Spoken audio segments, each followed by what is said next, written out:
Last time I had the Jeep out, I could smell fuel, so I want to try and diagnose that then today. So, but let's come on out here in the shop and see what we can find and see if we can locate where that smell is coming from and fix it.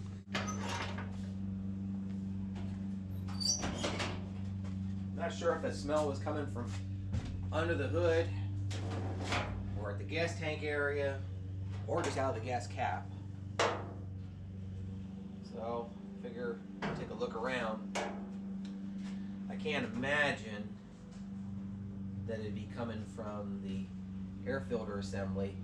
And I only say that because I had to repair the, since it's an oil bath system, I had to repair that with some JB Weld. It was leaking, and I just never got around to putting oil in that. So, but I can't imagine that I'm just smelling it from there. But you never know. I may end up having to try that then if I don't find any leaks anywhere. Let's start by just taking a look around the fuel filter area. And I like to mention that I do not smell any gas at this point.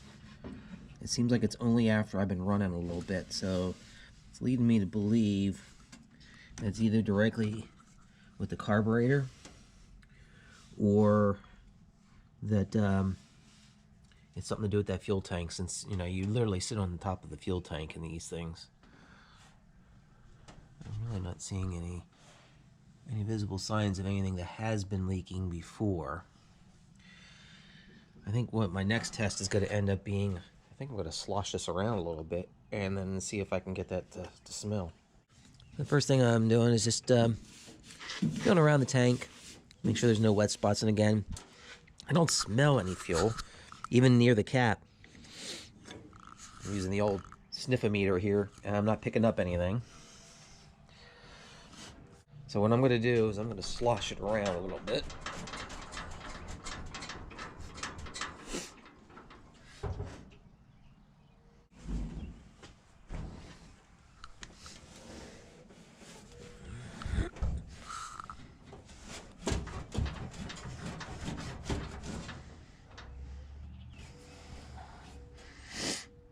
Alright, well, I'm going to go ahead and put oil in that oil bath air cleaner just because I never got around to doing it and it should be done. And then I think I'm going to take this out for a little run and then see if I can reproduce that smell again. Alright, so I'll go ahead and remove this pan. We'll add some oil.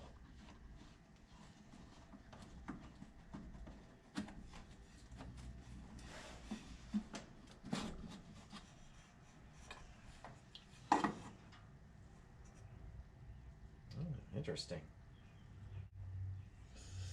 Whoa, I smell a lot of gas. So this might be my problem.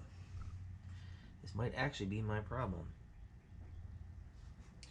So we'll go ahead and I'll clean this out again, and then we're going to add some oil in there, see what we get.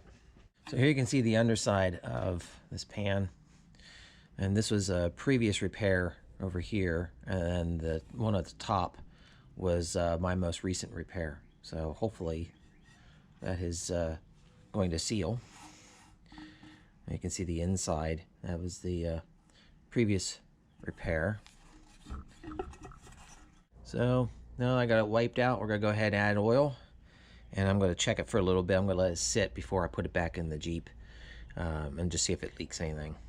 And if you're not familiar with these, right there you can see it shows you where the oil level should be, that line. I'm just pouring a little bit in there because I just want to make sure that this repair doesn't leak. Alright, so let's see if we got a leak here.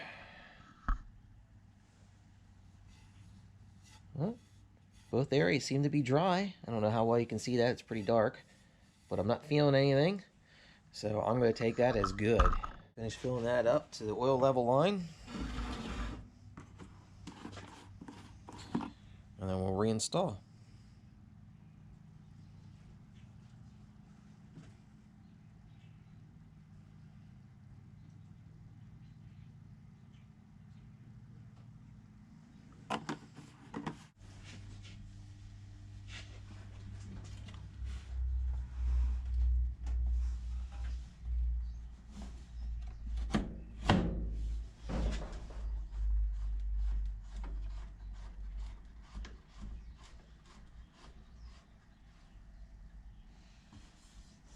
I put those repaired spots up towards the front so that way I can still kind of keep a check on that.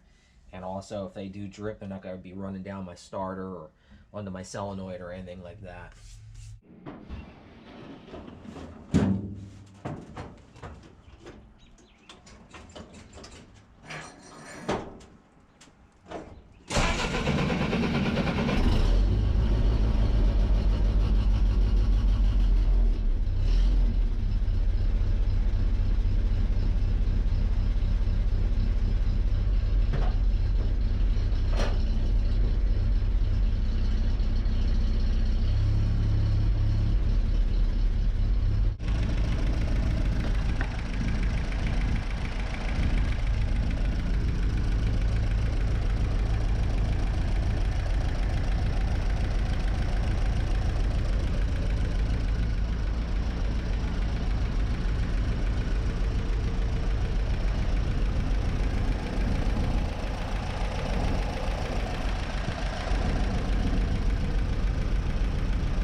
So far, I'm not smelling any fuel.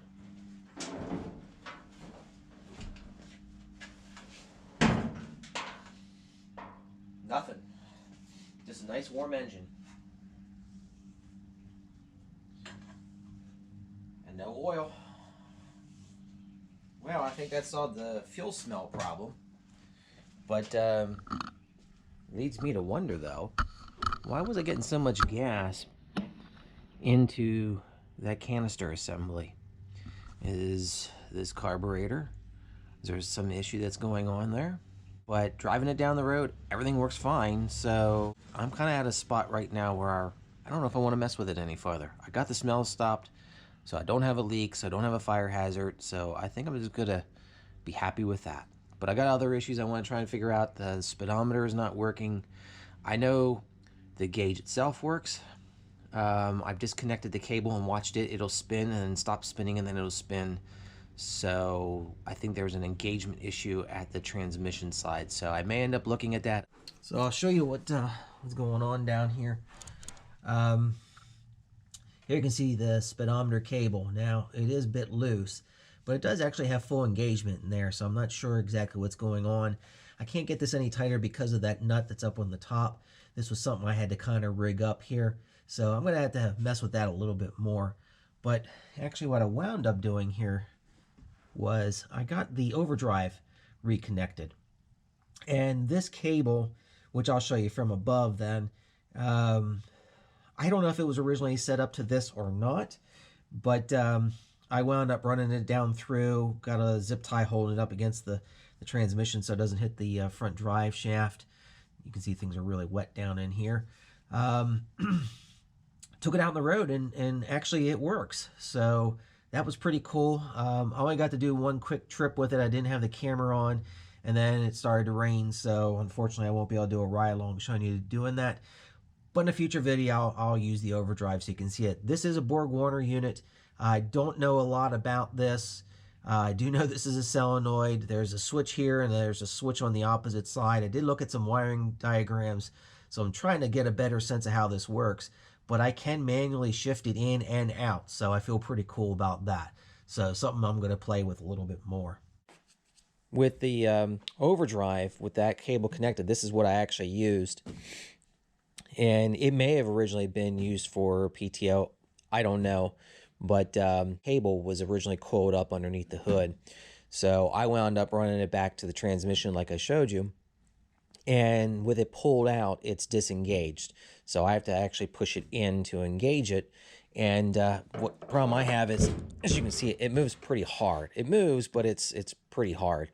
So I'm thinking about possibly moving that. And down there you can see that's the panel. I'm thinking I might end up drilling that, and then that way I can really shorten that cable up, and hopefully it wouldn't work as hard. Show you something else that on the Jeep here that I'm going to end up having to deal with. I'll grab a glove here. I'm going to end up putting in a parts order. One of the things I want to do is I want to get the fuel sending unit, so that way I'll have my fuel gauge working again. Because since I did all the wiring, everything's in place. I just need to get a sending unit, so I'm going to pick that up. But one of the other issues I have is the steering is pretty bad on this. And I'll show you, if I literally hold on to this bell crank and push up, you can see the amount of movement that's going on in there. This thing is really pretty bad. Believe it or not, I checked all the tie rods and they were in pretty good shape. One of them, the dust boot, is kind of tore up, but otherwise, I mean, there's no movement in them, so they're pretty good. So I'm going to order the rebuild for the bell crank and the sending unit. I have a wheel bearing on the front left that is a little shaky, so I'm going to go ahead and order that then as well. Tires, I have new tires for it, and the rims, I have 16-inch rims. I need to finish getting all the paint off of the rims and powder coat those and get those new tires installed. So this is probably part of my steering issues then as well. Well, I'm going to end the video here. I apologize if I'm a little low energy. I'm still recovering from my second shot for the vaccine. But I wanted to take care of a couple of these small issues on the Jeep. Largely that fuel smell, that kind of worried me a little bit. Also, I wanted to put together my little list for ordering some more parts. So if you want to see some of that work being done here in the future, if you haven't already, make sure you subscribe. If you like the video, hit the thumbs up. If you have any friends that might be interested in seeing this Jeep project, please do me a favor and share. Let them know so that way they can check out the channel. And thanks for watching.